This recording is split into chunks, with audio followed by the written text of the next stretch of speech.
영상을 시청 및 청취해 주시는 모든 분들 안녕하십니까? 오늘의 구절은요. 마태복음 18장 15절에서 17절, 마태복음 18장 15절에서 17절입니다. 제가 읽도록 하겠습니다.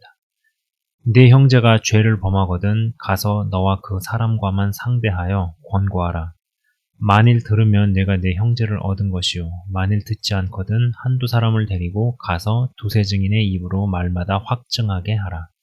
만일 그들의 말도 듣지 않거든 교회의 말하고 교회의 말도 듣지 않거든 이방인과 세리와 같이 여기라. 입니다.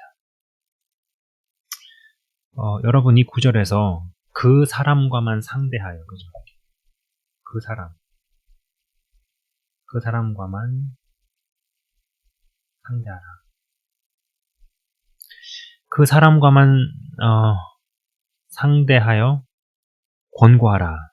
그리고 이제 또 만일 듣지 않거든 그 사람과만 상대하는 게 이제 1대1로 만나다가 한두 사람을 더 데리고 가서 1대2나 혹은 3으로 만나는 거겠죠. 두세 증인의 입으로 말마다 확증. 이 대목을 생각해 봅니다. 여기에서 그 사람과만 상대해서 권고했으나 받아들이지 않고 시정하지 않으면 그 사람이 저지른 죄와 잘못에 대해 데려갈 한두 사람에게 이야기를 해줘야 하는 것일까요? 이게 무슨 얘기냐면은 한 사람이 당했어요.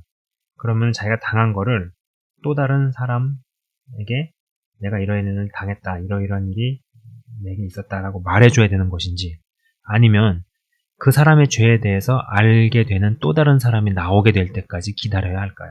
이게 무슨 말이냐면은 이 사람이 얘기를 해줘야 되는 건지, 아니면은 이 사람이 그냥 기다리는 거죠. 그래서 또 얘도 당하고 얘도 당할 때까지 이 사람은 기다려야 하는 것인지.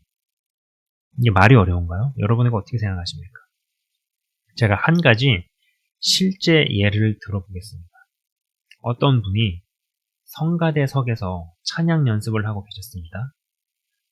이곳은 굉장히 큰 교회입니다. 수십 명이 성가대에 서고 그런 성가대 팀이 몇 개 있습니다. 그분이 모 권사님 옆에서 같이 주일 예배 때 부를 찬양곡을 연습을 했습니다. 그날 예배를 마치고 집에 와 자신의 지갑에서 현금 일부가 사라진 것을 알게 되었죠. 찬양 연습을 하고 예배 드릴 때의 시간 순서들을 되짚어 보면서 그분은 여자 권사님을 의심하게 되었습니다. 그러나 그냥 거기에서 넘어갔습니다. 이게 큰 액수도 아니었고, 그리고 그냥 의심은 스럽지만 그냥 이래저래 해서 그냥 넘어간 거죠. 단지 다음부터 그분 옆에 앉지 말고 지갑을 갖고 다니더라도 현금은 갖고 다니지 말아야겠다고 생각한 것 같습니다. 시간이 좀 더 지나면서 자꾸 성가대석에서 현금을 잃어버렸다는 이야기가 들려옵니다. 몇 부 예배 때 어떤 성가대 팀에서 없어졌나 알아보니 그 권사님이 성가대에 설 때, 그리고 그 권사님 옆에 앉았던 분의 지갑에서 현금이 없어졌다는 것이죠. 사실 현실적으로 이 정도까지 갔다는 것은 그 권사라는 분 안에 어떤 도벽이나 훔치는 것이 상당히 자리 잡은 것입니다. 그리고 현실에서 절도나 도난을 당한 분들 두셋이서 현금 도둑질을 한 그 권사라는 사람에게 두세 증인의 입으로 말마다 확증하게 하라는 것을 보통 대부분은 실행하지 않습니다. 그도 그럴 것이 정황적인 증거와 의심스러운 부분들은 분명 있으나 확실한 증거와 물증이 없기 때문이죠. 그 이후로 계속 같은 일이 벌어집니다. 성가대석에서 계속 현금 도난 사건이 벌어지고 현금이나 헌금을 잃어버렸다는 분 옆에는 예외 없이 그 권사님이 같이 성가곡을 연습하고 있었다는 것입니다. 그리고 큰 액수가 아니기에 그냥 똥 밟은 셈 치고 그 권사님 곁에 머물지 않습니다. 이런 식으로 시간이 오래 흐르던 중에 한 성격하는 분에 의해 이 일이 이슈가 되고 이제 난리가 납니다. 결국 알 사람들은 다 알게 되는데, 그래도 이 권사님은 무슨 생각인 것인지 교회에 남습니다. 또 이미 몇몇 사람을 자기 사람으로 만들었습니다. 낯짝이 두껍기가 교도소 담장 같습니다. 이쯤 되면은 뭐 사이코패스나 소시오패스라는 단어도 떠오릅니다. 말이 권사지 양심에 화인 맞은 것 같습니다. 교회 차원에서 어떠한 조치가 제대로 취해지지 않지만 무언가 취하기도 애매합니다. 그러다 보니 기존에 있던 사람들 중에 알 사람들은 알아도 새로 유입되는 분들은 수업료를 치르고 교회 내에서 걸러야 할 사람을 알게 됩니다.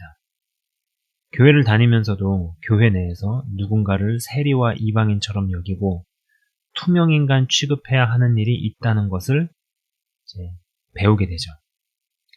어떤 사람이 믿는다 하지만 성가대에서 봉사하는 권사라는 분같이 돼버리면 얼마나 더 주의 사랑으로 참아주고 인내해야 하는지, 아니면 교회 차원에서 강하게 내쫓고 교회를 못 나오게 해야 하는지 몇 차례의 권면과 강한 방식의 이야기, 그리고 개망신을 당함에도 붙어있는 권사라는 분에 대해 새 신자가 올 때마다 이야기하고 주의를 시켜야 하는지 참 어려운 일이 벌어집니다.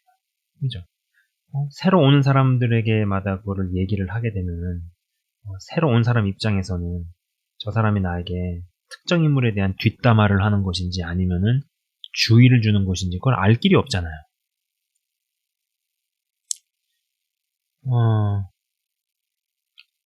제가 자세한 디테일은 이야기하지 않았으나 지금까지 말씀드린 케이스는 실제로 있었던 일입니다.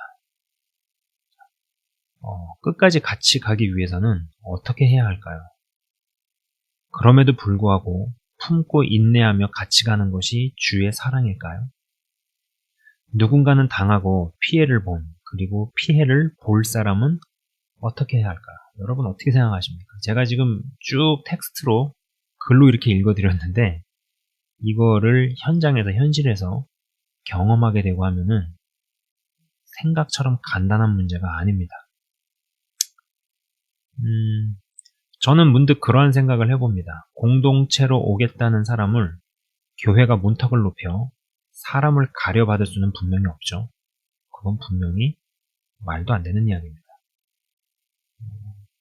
분명 그럴 수 없고 또 그래서도 안 되겠지만 한 개인이 그리고 한 공동체가 어떠해질수록 그 어떠함에 해당하는 사람이 오게 되고 머물게 되고 남게 된다는 것입니다.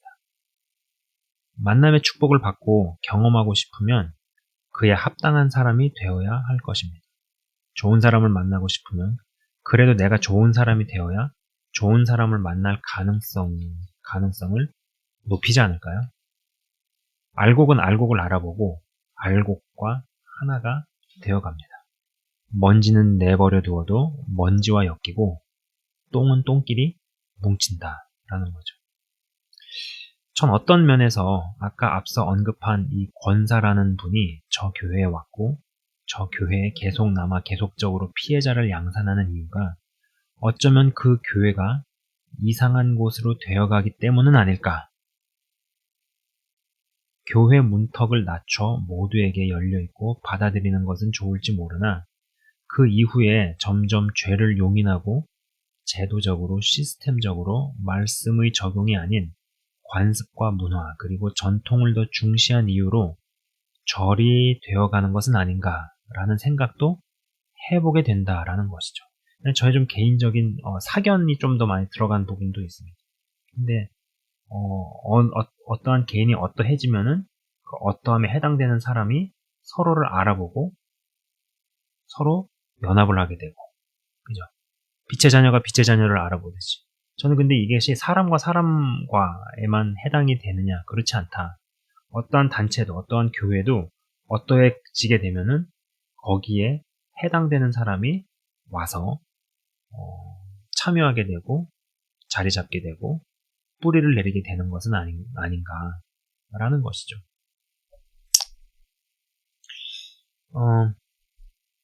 신약의 구절들을 잘 읽어봐도 세상과의 구별됨, 그리고 거룩함을 향한 싸움 등등의 요소들이 없으면 공동체의 구성원이 될 수 없고 오히려 그들을 내어 쫓으라고 강하게 이야기합니다. 여러분, 하나님 나라 백성이 되는 것은 은혜입니다. 전적인 하나님의 은혜이죠.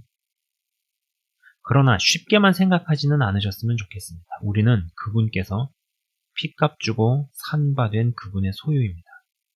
부디 언젠가 도래할 수준 높은 천국의 공동체에 편입될 수 있는 실사판 천국을 같이 경험할 수 있는 구성원들 한 분 한 분 다 되시기를 주의 이름으로 축원합니다. 제가 잠깐 기도하고 마치도록 하겠습니다. 하나님 아버지 감사합니다. 오늘의 이러한 이 케이스는 실제로 있었던 일이고, 그리고 어디선가는 계속적으로 벌어질 수 있는 그러한 일입니다. 참으로 현장에서 이런 것을 경험을 하면 쉽지 않습니다. 주의 사랑으로 인내로 얼마나 어디까지 관용해줘야 하는가. 예수님께서는 분명히 베드로에게 70번씩 7번이라도 용서하라고 말씀을 하셨습니다. 그러나 또 다른 성경 구절에서는 권면을 듣지 않거든, 교회가 이야기해도 듣지 않거든 이방인과 세리와 같이 여기라고 하고, 사도 바울은 너희 중에서 형제라 하는 자가 계속적으로 죄를 짓거든 너희 중에서 내어 쫓으라고까지 강하게 이야기를 합니다. 현장에서, 현실에서 믿는다 하면서 계속적인 문제를 일으키고 죄를 계속적으로 지음으로 말미암아 공동체에 해악을 끼치는 사람에 대해서 얼마나 어디까지 어떻게 관용을 하며 인내하며 또 권면을 하고 처신을 해야 할 것인지에 대한 지혜를 한 사람 한 사람에게 부어주시기를 원합니다. 하나님 역사하여 주옵소서. 우리가 그래야 해서 정말 전 지구적인 하나님 나라의 공동체에 소속이 되고도 남는 귀하고 복된 백성이 되기를 원하며, 또 그리고 그러한 자들을 혹여라도 우리가 경험하게 될 때 잘 분별을 하고 피해를 입거나 상하는 일이 없는 귀하고 복된 주의 백성들 다 되게 하여 주옵소서. 주님 감사합니다. 예수 그리스도 이름으로 기도드리옵나이다. 아멘. 지금까지 시청 및 청취해 주셔서 대단히 감사합니다.